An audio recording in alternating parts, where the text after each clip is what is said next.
June 14, 2009. Randy Phillips sits in his corner office at AEG Live headquarters in Los Angeles, staring at his laptop screen. He types an email to his colleague, Paul Gongaware. The subject line is blank. The message is 8 words that will later be read aloud in the Los Angeles courtroom. I screamed at him so loud, the walls were shaking. Physically, I was standing so close to him. Our noses almost touched. I told them, slap him, do it. 11 days later, Michael Joseph Jackson was pronounced dead at Ronald Reagan UCLA Medical Center at 2:26 p.m. The coroner would call it acute propofol intoxication. The world would call it a tragedy. But if you follow the money, if you trace the contracts, if you read the emails that AEG's lawyers fought for 4 years to keep sealed, you realize this wasn't a story about a reckless doctor. It was a story about a man who was worth more dead than alive. And the people who knew it. Let's rewind. Not to 1983, when Michael Jackson moonwalked into immortality. Not to 1987, when he paid $37.5 million in cash to outbid Paul McCartney for the ATV music catalog, which included 251 Beatles songs. Let's rewind to March 5, 2009. Neverland Ranch, Los Alamos, California. Except Michael doesn't live there anymore, he lost it. The property went into foreclosure in 2008 after he defaulted on a $24.5 million loan from Fortress Investments. Colony Capital, a private equity firm, bailed him out at the last minute, buying the note and allowing Michael to stay on as a part owner. But he never returned. The place where he once kept llamas and a chimpanzee named Bubbles now sat empty, a monument to a fortune that evaporated. By March 2009, Michael Jackson was $500 million in debt. Not speculation. Court documents. The number was confirmed during the AEG wrongful death trial in 2013, when forensic accountants tore apart his finances in open court. He owed Bank of America. He owed Fortress. He owed the Barclays loan secured against his stake in the Sony ATV catalog, which by then was worth an estimated $1.5 billion. That loan was $300 million, and the interest alone was bleeding him $25 million a year. He was paying more in annual interest than most Americans earn in a lifetime, and the clock was ticking. Barclays had the right to force a sale of his catalog stake if he defaulted. Paul McCartney, who had spent decades trying to get those songs back, was circling like a vulture. Michael had not toured in 12 years. His last full-scale tour was H.E. Story in 1997. Since then, his income had collapsed. The Invincible album in 2001 sold 8 million copies, which would be a triumph for anyone else, but Sony had spent $30 million promoting it, and Michael declared war on then CEO Tommy Mottola, calling him a racist and a devil in a bizarre speech in Harlem. The partnership disintegrated. No more album advances. No more guaranteed checks. His only real income came from his half-ownership of the Sony ATV catalog, which generated about $70 million a year in royalties.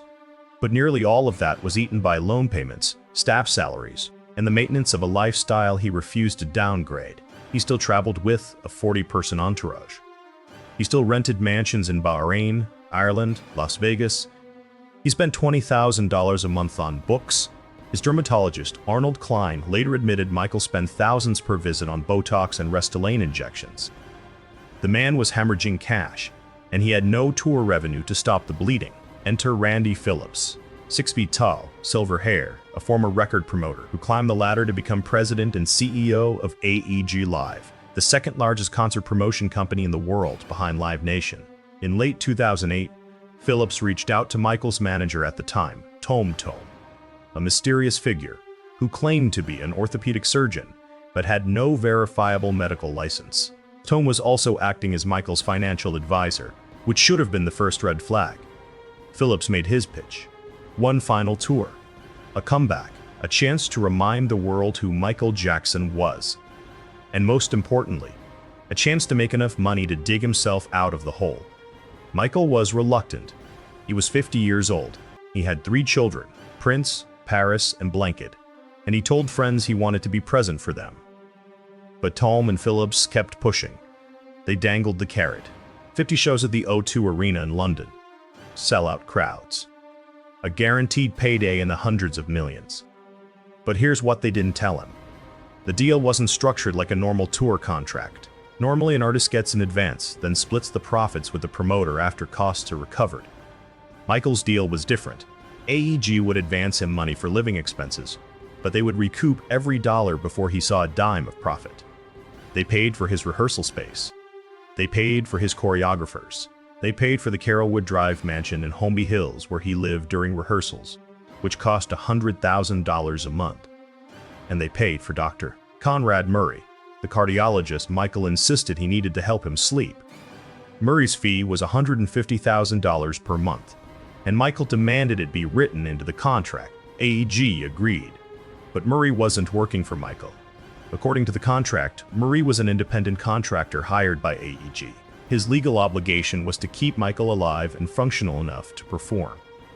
And if he failed, AEG had a plan B, a $60 million insurance policy through Lloyd's of London, with AEG listed as the sole beneficiary. On March 5, 2009, Michael Jackson stood in front of a press conference at the O2 Arena. He wore a black sequin jacket, sunglasses, and a single white glove. His voice was soft, almost fragile. "This is it," he said. "This'll be my final show performances in London. I'll see you in July." The room erupted, but if you watch the footage closely, Michael looks terrified. His hands tremble slightly as he waves. He blinks rapidly under the stage lights. Randy Phillips stands behind him, grinning like a man who just closed the deal of a lifetime. Because he had.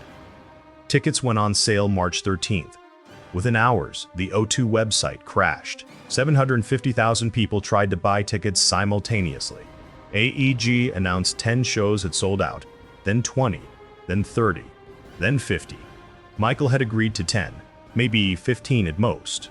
But AEG kept adding dates without his explicit approval, and by the time Michael realized what was happening, he was contractually locked in. His lawyer, Peter Lopez, tried to renegotiate.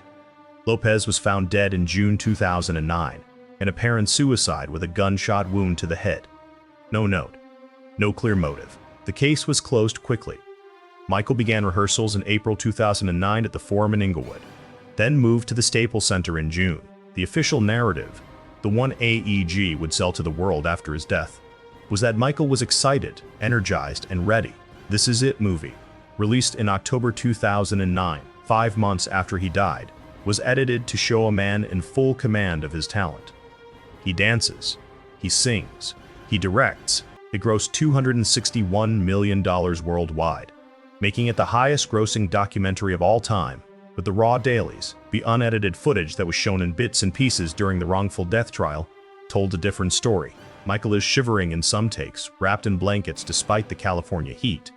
Stagehands wheel in space heaters to keep him warm. In one rehearsal, he forgets the lyrics to Earth Song. In another, he stops mid-routine and asks for water, his voice barely audible. Travis Payne, his choreographer, would later testify that Michael was not himself. Kenny Ortega, the director, sent an email to Randy Phillips on June 14th. The same day, Phillips sent his slap him email. Ortega wrote, "He appeared lost, cold, and frightened. I believe we need a top psychiatrist to evaluate him." Phillips' response was not to pull the plug. It was to double down. He called Dr. Dreyer, Murray, and told him to get Michael ready, whatever it took. Murray, who was already deeply in debt himself, facing foreclosure on his Las Vegas home and $400,000 in unpaid child support, complied. He began administering propofol, a powerful anesthetic used in operating rooms, to Michael every night to help him sleep. Propofol is not a sleep aid. It is a sedative that shuts down the central nervous system. It requires constant monitoring by an anesthesiologist with crash cart equipment. Murray had none of that. He was injecting it in Michael's bedroom, then leaving him alone while he texted his girlfriends. On the night of June 24, 2009, Murray gave Michael a cocktail of lorazepam, midazolam, and finally, propofol. Sometime around 10:30 a.m., on June 25th, Michael stopped breathing. Murray panicked, performed CPR on the bed instead of the floor, and waited 21 minutes before calling 911. By the time paramedics arrived, Michael Jackson was gone. The news broke at 2:44 p.m. Pacific Time. TMZ reported it first. CNN confirmed it 17 minutes later. By 3:15 p.m., the internet had essentially collapsed. Twitter crashed. Google's news servers buckled under the traffic. Wikipedia's Michael Jackson page was edited 472 times in 1 hour. At Ronald Reagan UCLA Medical Center, Jermaine Jackson, Michael's older brother, stood in front of cameras and read a statement. "My brother, the legendary king of pop, passed away on Thursday, June 25th at 2:26 p.m. His voice cracked.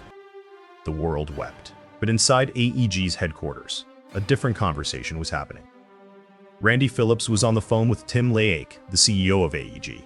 According to later testimony, Phillips' first concern was not grief. It was liability. Specifically, whether AEG could be held responsible for Michael's death. Their second concern was money. They had spent approximately $34 million on production costs for the This Is It tour. If the shows were canceled, they would lose everything, unless Michael's death was ruled natural causes or an accident. Then the insurance would pay. Lloyd's of London had underwritten a $17.5 million cancellation policy for the tour, with AEG as the beneficiary. But there was a problem. The policy required Michael to pass a medical examination before coverage kicked in. That exam had been scheduled for early July, after rehearsals. Michael died before he could take it. AEG's lawyers immediately began working to prove that Michael had been medically fit at the time the policy was written, and that his death was an unforeseeable accident caused solely by Dr. Kant, Murray's negligence. The insurer Lloyd's smelled blood. They launched their own investigation and found the emails, the ones where Ortega said Michael was lost and frightened, the ones where Phillips told Murray to slap him, the ones where tour accountant Tim Woolley wrote, "He is not in shape to go forward with the shows. He hasn't been eating or sleeping." Lloyd's refused to pay. AEG sued. The case settled out of court in 2014 for an undisclosed amount, but legal analysts estimated Lloyd's paid less than half the policy value. But AEG didn't need the insurance, because 10 days after Michael died, they announced something extraordinary. A movie. Not a tribute film. Not a memorial documentary. A concert film made entirely from the rehearsal footage shot at the Staples Center in the weeks before his death. They called it "This Is It," the same phrase Michael had whispered on stage at the O2 Arena 4 months earlier. Sony Pictures paid AEG $60 million for the rights to the footage. The film was rushed into production, edited by Kenny Ortega, and released on October 28, 2009, just 125 days after Michael's death. It played in theaters for a limited 2-week run to create artificial scarcity. The marketing campaign was genius. One last chance to see the king. Fans lined up around the block. It opened in 99 countries simultaneously, the widest documentary release in history. In its first 5 days, it made $71 million. By the end of its run, it had grossed $261 million worldwide. Sony recouped its $60 million in the first week. AEG, as the seller of the footage, made a profit estimated at over $40 million. Michael Jackson, the man who spent his entire life performing, had just delivered the most profitable concert film ever made, without performing a single full show. The irony was suffocating. Michael had been drowning in debt, forced into a tour he didn't want, worked to exhaustion, and pumped full of drugs just to keep him upright. And in death, he became a money-printing machine. But the real gold mine wasn't the movie. It was the catalog. Remember the Sony ATV catalog, the one Michael co-owned with Sony? The one he had borrowed $300 million against? The one Paul McCartney wanted back? When Michael died, his estate inherited his 50% stake. John Branca and John McClane, the executors of his estate, immediately renegotiated the debt with Sony. They restructured the loans, bought out some of the smaller creditors, and most importantly, they retained control of the catalog. In 2016, 7 years after Michael's death, Sony offered to buy out the estate's 50% stake for $750 million. The estate accepted. It was the largest music publishing deal in history. The Beatles songs that Michael bought for $37.5 million in 1985 were sold for 20 times that amount. And every dollar went to his estate, which by then had paid off nearly all of his debts. But let's go back to 2009. Because while AEG was counting its money and Sony was editing the movie, another story was unfolding. Dr. Conrad Murray was arrested on February 8, 2010, and charged with involuntary manslaughter. The trial began in September 2011. The prosecution's case was simple. Murray gave Michael a fatal dose of propofol without proper equipment, left him unattended, and then lied to paramedics about what drugs he had administered. The defense tried to argue that Michael had injected himself with an extra dose while Murray was out of the room, a theory the coroner dismissed as scientifically implausible. The trial lasted 6 weeks. Witnesses included paramedics, cardiologists, Michael's personal chef, and his 12-year-old daughter Paris, who didn't testify in person but whose interview with investigators was read aloud. She said her father was always cold and tired. On November 7, 2011, the jury found Murray guilty. He was sentenced to 4 years in the California state prison system, the maximum allowed under the law. He served less than 2. He was released on October 28, 2013, exactly 4 years to the day after This Is It premiered in theaters. Murray became the public villain, the reckless doctor who killed the king of pop for a paycheck. And he was reckless. He was criminally negligent. But the trial revealed something else. Murray wasn't working for Michael. His contract, signed on May 1, 2009, was between him and AEG Live. It specified that AEG would pay his $150,000 monthly fee, and that Murray's sole purpose was to ensure Michael Jackson was medically and psychologically fit to perform. Not healthy, not thriving, fit to perform. The distinction matters. If Michael had a cold, Murray's job was to get him on stage anyway. If Michael couldn't sleep, Murray's job was to knock him out so he could rehearse the next day. And if Michael started to unravel mentally, Murray's job was to hold him together with whatever pharmaceutical tools he had. The contract also included an indemnity clause. If Murray was sued or prosecuted, AEG would not be held liable. Murray was a firewall, a human shield, and when the whole thing collapsed, AEG pointed at him and said, "We didn't know." Except the emails prove they did. In court, during the wrongful death trial brought by Katherine Jackson, Michael's mother, against AEG in 2013, those emails were finally made public. Randy Phillips admitted under oath that he had screamed at Michael. He admitted that he told Murray to slap him. He claimed it was a joke. The jury didn't laugh, but they also didn't find AEG liable. On October 2, 2013, after 5 months of testimony and 13 hours of deliberation, the jury ruled that while AEG had hired Murray, they could not have reasonably foreseen that he would administer propofol in a bedroom. The vote was 10-2. Katherine Jackson walked out of the courthouse empty-handed. AEG celebrated. Their stock price didn't even flicker. But here's the deeper question. Why did Michael agree to any of this? Why didn't he just walk away? The answer is the same reason most people don't walk away from terrible situations. He couldn't afford to. Literally. By March 2009, Michael's spending had so outpaced his income that he was functionally insolvent. His cash flow was negative. He couldn't make his loan payments. Fortress Investments was pressuring him to sell Neverland. Bank of America was threatening to call in his revolving credit line, and Barclays was preparing to foreclose on the Sony ATV catalog unless he restructured his debt. The only way to restructure was to prove he had future income, and the only way to prove future income was to sign the AEG contract. It was a trap, a financial gun to his head. Sign the deal, do the tour, or lose everything. Tom, his manager, told him it was the only option. Randy Phillips told him it was a comeback. But Michael knew. In April 2009, he told his makeup artist, Karen Fay, "They're going to kill me." She thought he was being paranoid. She later testified that she wished she had listened. Michael tried to push back. In early June, he missed several rehearsals.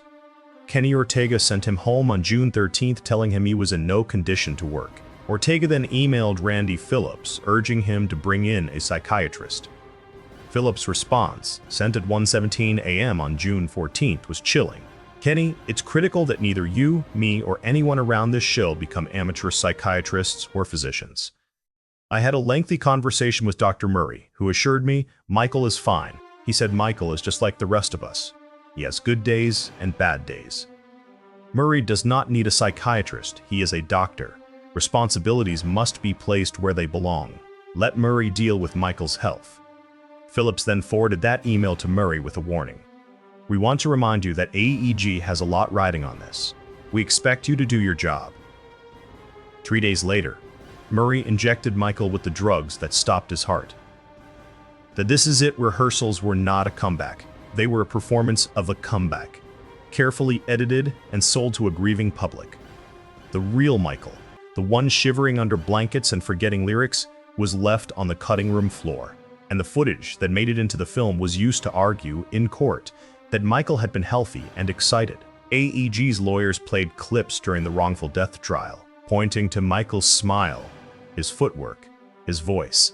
They said, "Does this look like a man who was falling apart?" But stage presence is not the same as health. Michael Jackson had been performing while in pain, while exhausted, while terrified, for most of his adult life. He performed through the Pepsi commercial fire in 1984 that burned his scalp. He performed through the Dangerous tour in 1993 while addicted to painkillers. He performed in 1995 during the HBO special while suffering from dehydration so severe he collapsed on stage. Performing was what he did. It was the only language he spoke fluently, and AEG knew that. They knew he would drag himself to the Staples Center even if it killed him, because the alternative, losing his children's inheritance, losing the catalog, losing everything he had built, was worse than death. June 25, 2009. 100 North Carrollwood Drive, Holmby Hills. The house was a French chateau-style mansion, 7 bedrooms, 13 bathrooms rented for $100,000 a month. Michael had been living there since April, close enough to the Staples Center for easy commutes to rehearsal. His 3 children were with him. Prince was 12. Paris was 11. Blanket was 7. They had spent the previous evening watching movies in the home theater. Michael kissed them goodnight around 9 p.m. and went upstairs to his bedroom. He told them he loved them. It was the last conversation they would ever have with their father while he was conscious. Dr. Conrad Murray arrived shortly after. He had been staying at the house most nights, sleeping in a separate room, but always on call. Michael's insomnia had become so severe that he couldn't function without pharmaceutical intervention. He had tried Ambien, Lunesta, Restoral, all the standard sleep medications. None of them worked. He told Murray he needed something stronger. He called it his milk. Propofol is a white, opaque liquid.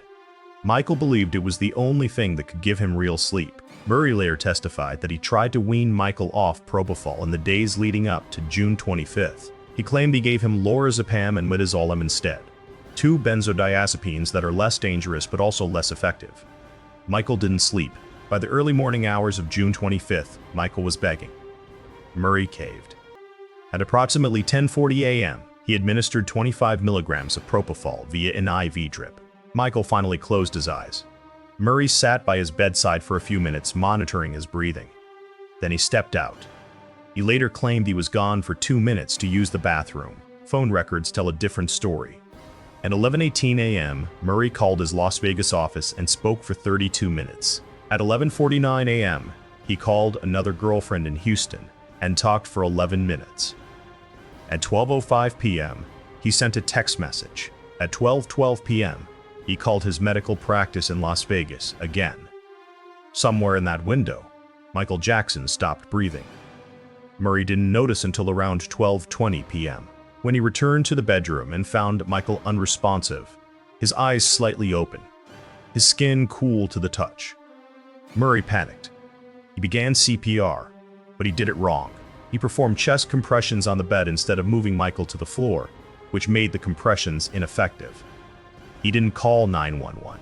Instead, he called Michael's personal assistant, Michael Amir Williams, at 12:21 p.m. and told him to come upstairs immediately. Williams ran up and found Murray frantically trying to revive Michael. Williams asked if he should call 911. Murray hesitated, then said yes, but he still didn't make the call himself. Williams dialed. The call was placed at 12:21 p.m., but the recording wasn't logged until 12:22 p.m. The dispatcher asked what the emergency was. Williams, his voice shaking, said, "We have a gentleman here that needs help. He's not breathing." The dispatcher asked for the address. Williams struggled to remember it. Precious seconds ticked by. The dispatcher then asked if the patient was on the floor. Williams said no, he's on the bed. The dispatcher instructed them to move him to the floor. Murray finally did. By the time paramedics arrived at 12:26 p.m., Michael had been without oxygen for at least 15 minutes, possibly longer. The paramedics later testified that when they arrived, Michael appeared to have been dead for some time. His skin was cool, his pupils were dilated, there was no pulse. But Murray insisted they continue resuscitation efforts. He begged them not to call it. He asked them to transport Michael to the hospital. Standard protocol in cases of obvious death is to pronounce the patient at the scene. But Murray was insistent, borderline hysterical. The paramedics loaded Michael onto a gurney and took him to Ronald Reagan, the UCLA Medical Center, 7 minutes away. During the ambulance ride, Murray never mentioned propofol. He told the paramedics that Michael had only been given lorazepam.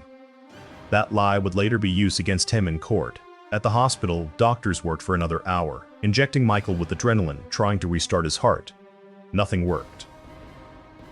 At 2:26 p.m., Dr. 26 p.m., Richelle Cooper, the ER physician, officially pronounced Michael Joseph Jackson dead. She asked Murray what drugs Michael had taken. Murray finally admitted he had given him propofol. Doctor bowed. Cooper stared at him. She later testified that she couldn't believe a doctor would administer propofol in a home setting without an anesthesiologist or monitoring equipment. It was, in her words, inconceivable. Within an hour, the Jackson family began arriving at the hospital. Jermaine, Janet, LaToya. Catherine, Michael's mother, was the last to arrive. She collapsed when they told her. The hospital cleared a private room for the family to say goodbye. Paris, Michael's daughter, was brought in. She stood over her father's body and sobbed. She kept repeating, "Daddy, wake up, please wake up." A nurse who was present later said it was the most heartbreaking thing she had ever witnessed. Outside, a crowd had gathered. News helicopters circled overhead. The LAPD began setting up barriers. By 3 p.m., the hospital was surrounded by hundreds of fans, many of them weeping openly, holding signs that read, "We love you, Michael," and "King of Pop forever." But inside AEG's offices, the reaction was colder. According to testimony, Randy Phillips received the news while he was in a meeting. He immediately called AEG's legal team. His first question was about liability. His second was about the tour footage. Could they use it? The answer was yes. Michael's estate, which was controlled by executors John Branca and John McClane, was desperate for cash. Michael had died with approximately $500 million in debt and less than $1 million in liquid assets. His estate was technically insolvent. Branca and McClane needed money immediately to keep the creditors from dismantling everything. So when Sony offered $60 million for the rehearsal footage, they accepted within days. The deal was signed on July 7, 2009, just 12 days after Michael's death. Kenny Ortega was hired to edit the footage into a film. He later said it was the hardest thing he'd ever done, watching Michael on screen, knowing he was gone. But he also said he felt it was important to show the world what Michael had been working on. The film was framed as a tribute, a final gift from Michael to his fans. But it was also a product, a commodity, and it sold better than anyone expected. The premiere was held on October 27, 2009, at the Nokia Theater in Los Angeles, directly across from the Staples Center where Michael had rehearsed. The Jackson family attended. Janet wore black. Paris did not appear on the red carpet. Inside, the film played to a sold-out crowd. At the end, when the screen faded to black and the words "This is it" appeared one last time, the audience stood and applauded. Many were crying.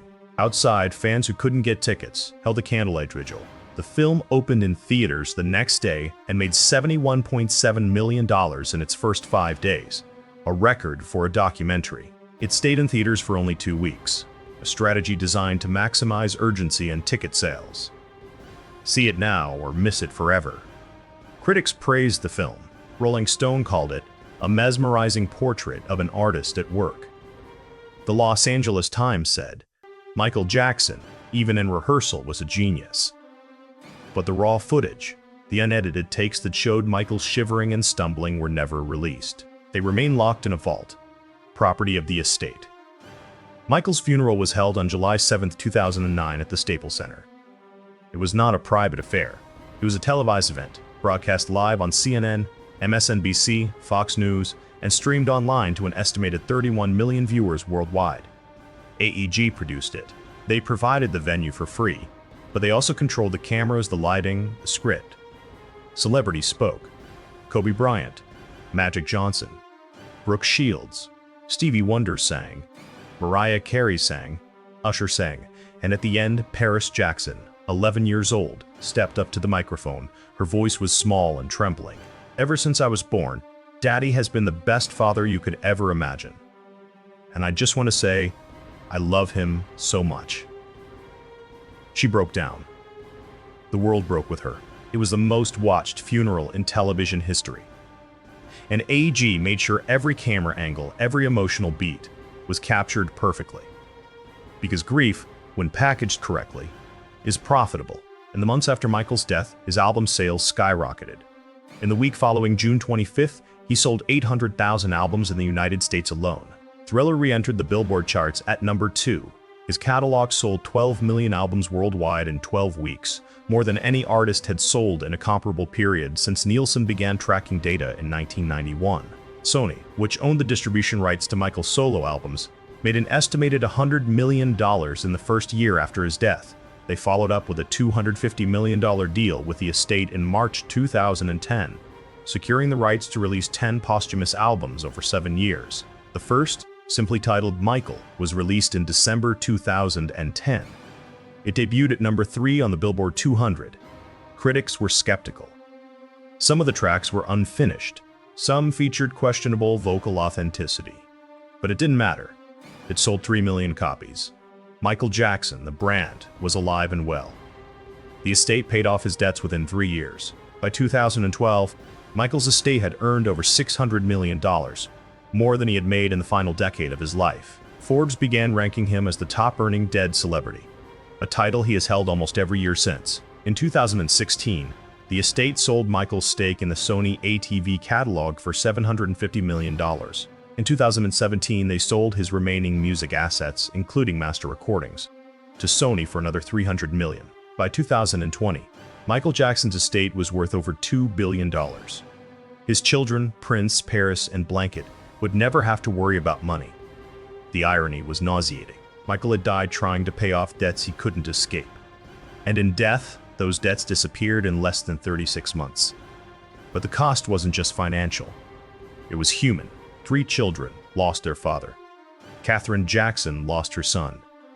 The world lost an artist who, for all his flaws and controversies, had created some of the most iconic music in history. And what did the people who pushed him to the edge lose? Nothing. Randy Phillips left AEG Live in 2012 and became a consultant in the entertainment industry. He was never charged with a crime. He was never held liable in civil court.